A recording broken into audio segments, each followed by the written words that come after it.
Hello guys, magre-repair ngayon si Potmaster ng Ace Bluetooth speaker. Hindi daw nagcha-charge itong charger niya, kaya papalitan ng charging pin. Hindi nag-charge kundi tanggal gid ang charging pin. Ay, tanggal pala yung charging pin. Sorry, hindi ko napansin. Tanggal ang charging pin. Oh, tuwag ba?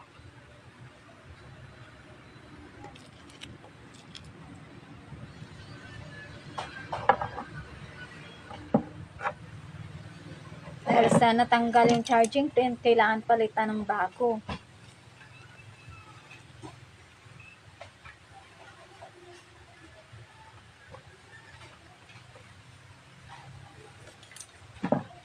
Check lang sa polarity.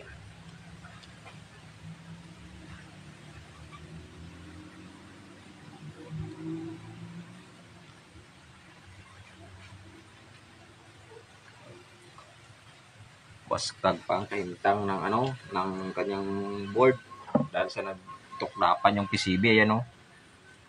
Oh. Nagsituklapan.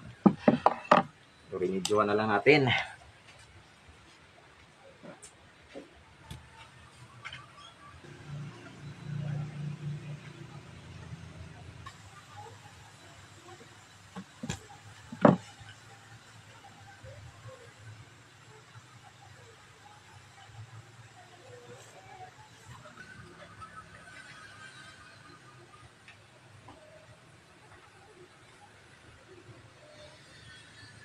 Sa ganitong gawain, dapat yung mata mo talaga ay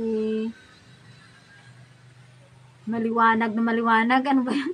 Ano bang dapat na term doon? Basta maliwanag. Liwanag sa dilim.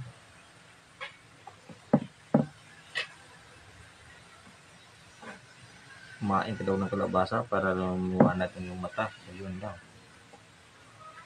Tanggal. Hinangin na lang ulit.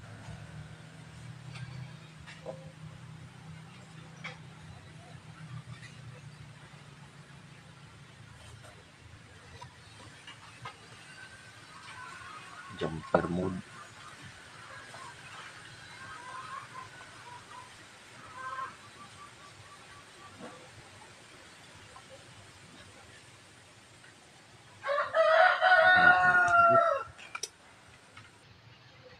Jesus.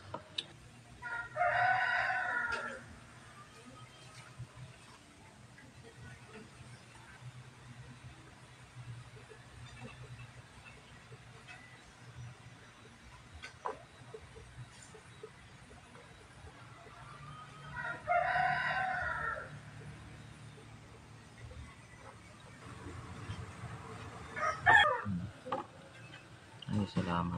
Position in place.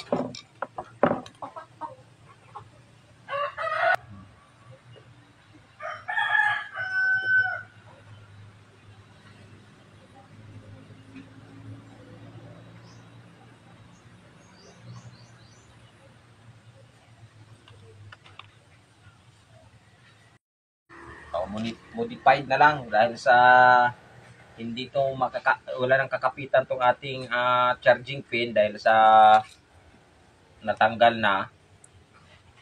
So, inilabas ko na lang yung charging pin natin at hanapan na lang natin dito ng area kung saan pwede nating maipwesto yung ating charging pin. So, importante, nagta-charge na siya. Buka natin charge.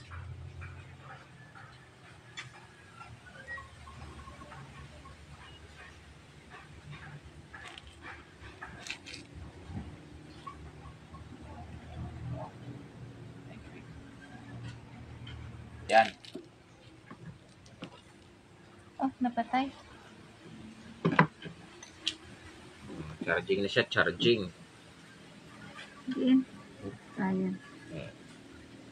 Importante, charging na siya. So, hanapan na lang natin ng pwesto kung saan natin pwede ilagay ito para goods na goods na.